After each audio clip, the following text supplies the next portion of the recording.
In the description below this video, I'm going to link a study that shows without a doubt that doing cardio in a fasted state increases the body's ability to burn stored fat for fuel.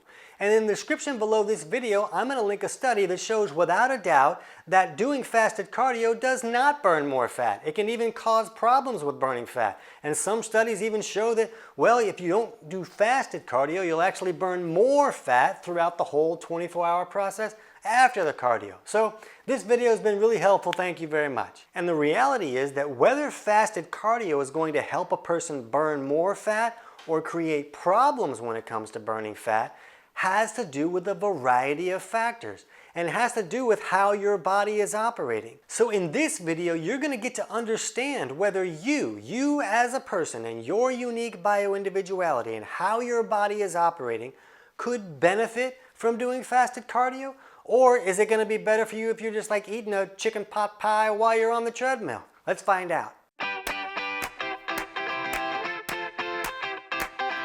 TC Hale is not a doctor and does not claim to be a doctor or licensed in any type of medical field. Don't be an idiot and use anything heard on the show as medical advice. This information should be used for educational purposes only, and you should contact your doctor for any medical advice. Now get off me.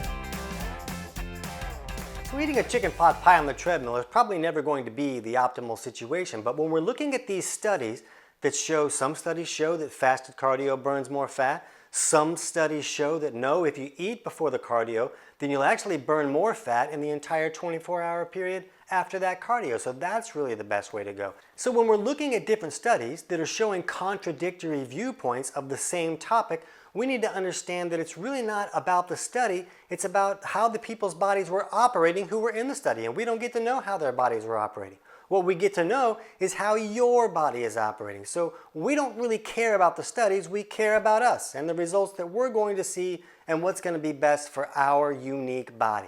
So we need to look at some factors to understand whether fasted cardio can really help us burn more fat, or is fasted cardio actually going to create some problems for us? The first thing we need to look at is, does our body have the ability to access stored fat and burn that for fuel? Because if it does, then doing fasted cardio can allow the body to access that fat without having to burn through glucose first. That's why so many people are fond of this fasted cardio idea.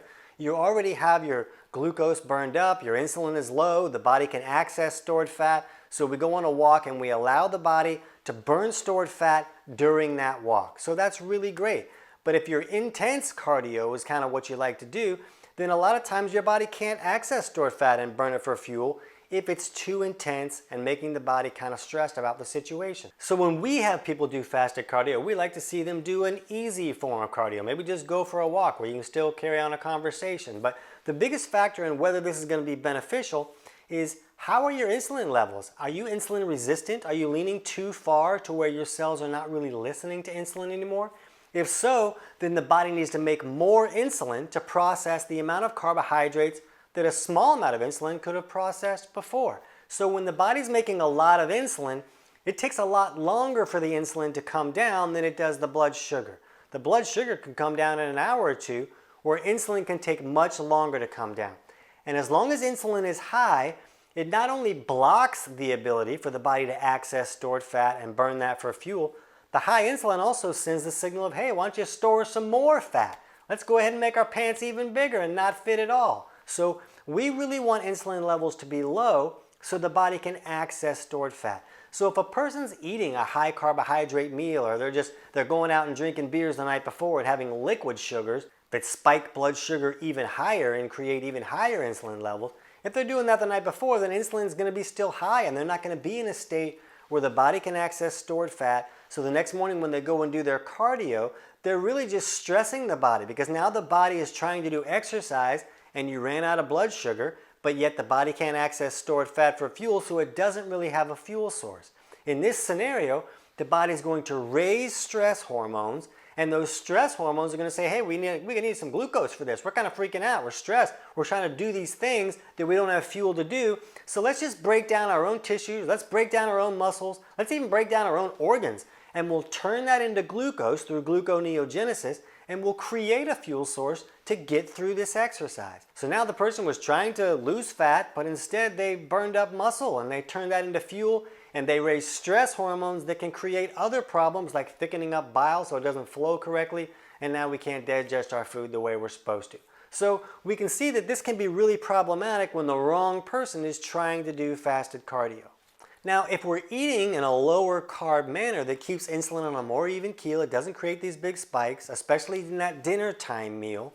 If we're doing that and then insulin is lower when we wake up, and now the body has the ability to access stored fat, especially if we're consuming enough fats in our diet, we really want to eat lower carb and at least a little bit higher fat. You don't need to do keto or carnivore in order to really keep insulin low. For some people that can be beneficial. For others, their body's not really set up to thrive that way. But as long as you're eating lower carbs and giving your body good nutritional fats, then the body's going to be more willing to let go of those stored fats.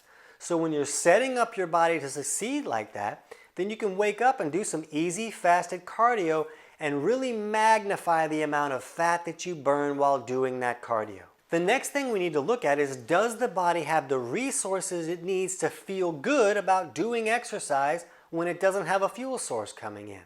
So the body needs minerals and nutrients and amino acids and all these things to run a lot of functions behind the curtains.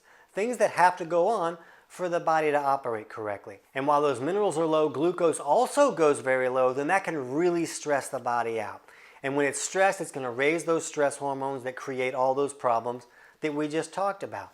So what you can do is you can just look at your blood pressure and see if that systolic number, which is the top number, is below 112. That's a really strong indication that there's not enough minerals and nutrients in the system. And this is really common, and it usually happens because a person has some type of digestive malfunction that's not allowing them to truly break their food down and pull all the minerals and nutrients out of that food. So if a person's dealing with any digestive symptom, whether it's burping or bloating or constipation or diarrhea or acid reflux or nausea or skin or acne issues, or maybe food just kind of sits there like a rock in their stomach for hours, all of those things are signs that digestion is not functioning correctly and a person is not really getting all the nutrients out of their food. So if resources are low for the body, and you're going to try and do exercise while not giving the body a fuel source, it's going to stress the body out. Even if it can access stored fat, if mineral levels are really low, it may stress the body enough to really raise those stress hormones. So we like to see people lift those minerals and nutrient levels and get their blood pressure up to a decent range to where they can really benefit from that fasted cardio. If you don't have enough resources, you may do better by doing cardio after you've consumed some fuel and then allowing your body to burn fat throughout the rest of the day after the exercise.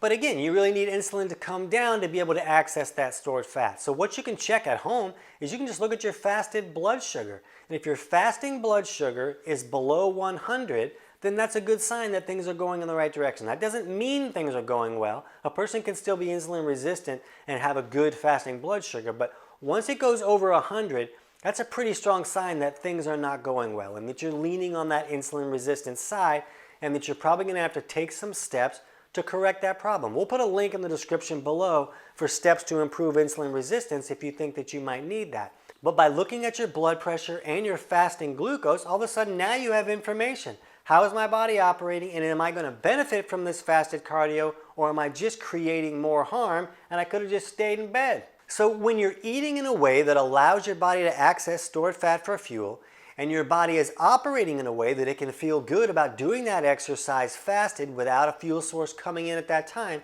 then doing fasted cardio can really magnify the ability to burn fat. You just have to make sure that your body is operating in a way so that you're working with your body instead of against it.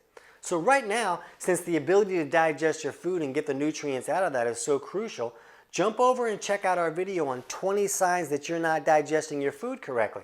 If you have those signs showing up for you, then you know you need to take steps to correct those digestive malfunctions. I can't wait to hear about your results.